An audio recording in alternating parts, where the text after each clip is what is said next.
Buen día, amados hermanos, espero que se encuentren muy bien. Hoy es nuestro día 4 de esta serie de devocionales que se llama Un amor que no se rinde. El día de ayer empezamos a hablar de los hijos del profeta Oseas.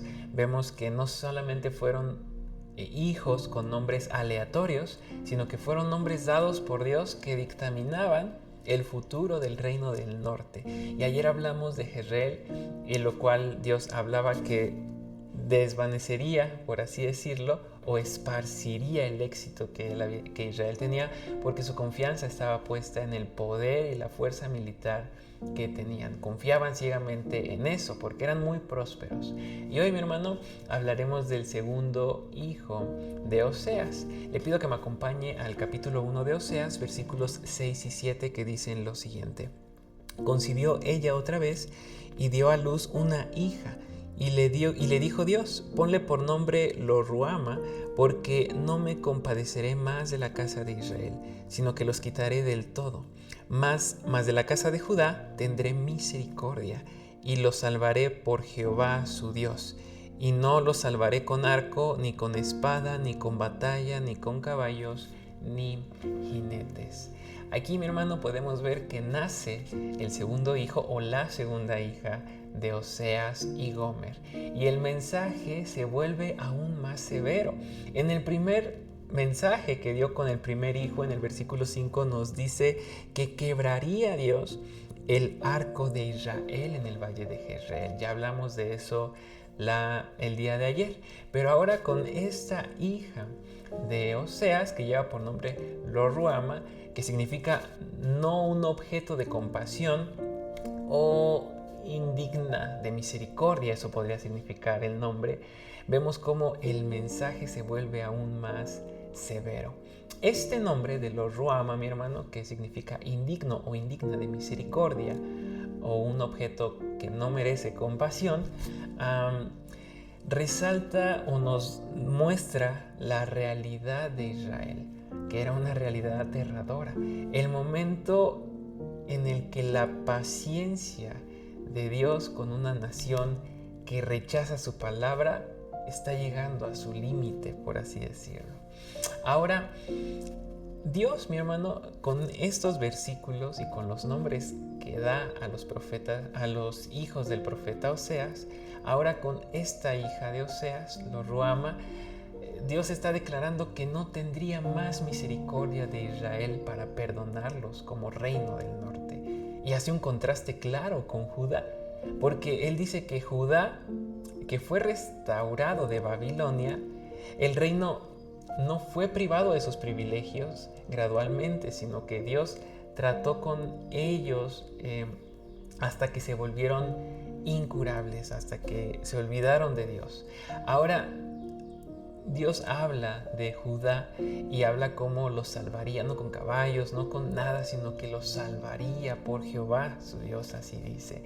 El nombre de la hija del profeta Oseas, mi hermano, traía a la memoria la violación del pacto que había cometido el reino de Israel y lo terrible que sería el castigo de Dios para con esta nación. Preste nuevamente atención a lo que dice el versículo 6, porque no me compadeceré más de la casa de Israel, sino que los quitaré de todo.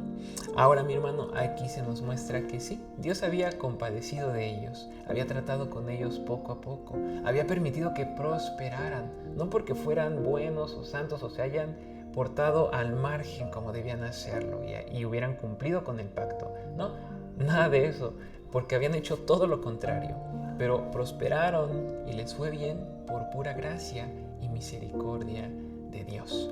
Ahora, aquí hay un contraste bien marcado en el versículo 5 y 6. Mientras a Israel está dando un mensaje de perdición, que ya no lo salvaría, a Judá se le da un mensaje de esperanza. Mientras Israel es sentenciado, Dios promete misericordia para Judá, que es el reino del sur.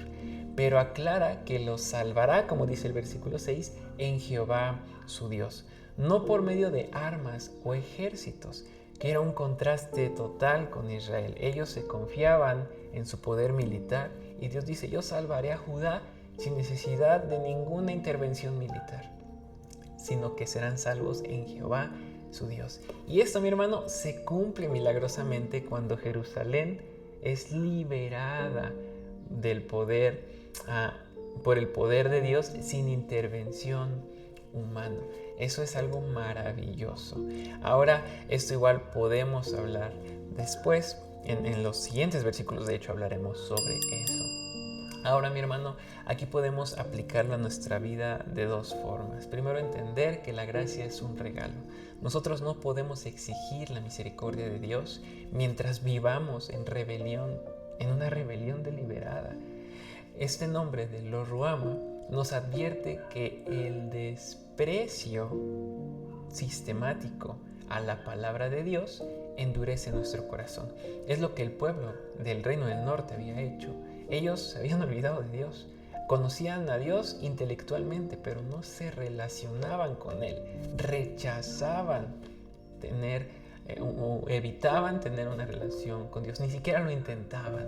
Y cuando lo intentaban, lo hacían mal porque mezclaban el culto a Jehová con otros cultos o rituales paganos. Entonces estaba todo mal con el Reino del Norte.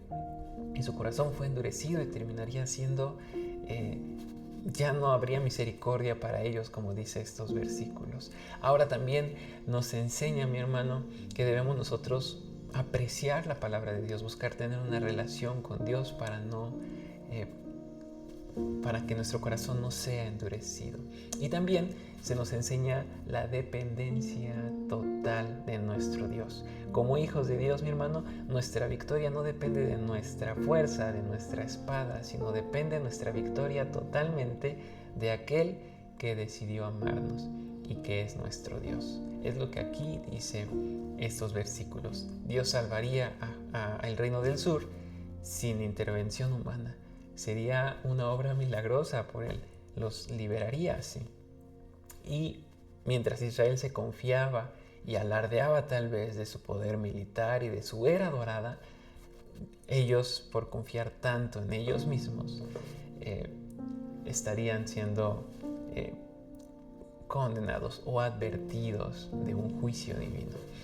Ahora, mi hermano, le pido que en estos días analicemos. El propósito de este libro no es señalar a Gomer, no es señalar a Oseas, no es nada más hablar del amor de Dios, que evidentemente el amor de Dios es el tema principal de este libro, pero también debemos ser movidos a examinar nuestra vida, a poder nosotros ver si estamos confiando en nosotros mismos, en nuestras fuerzas, en nuestros recursos, o confiamos plenamente en nuestro Dios.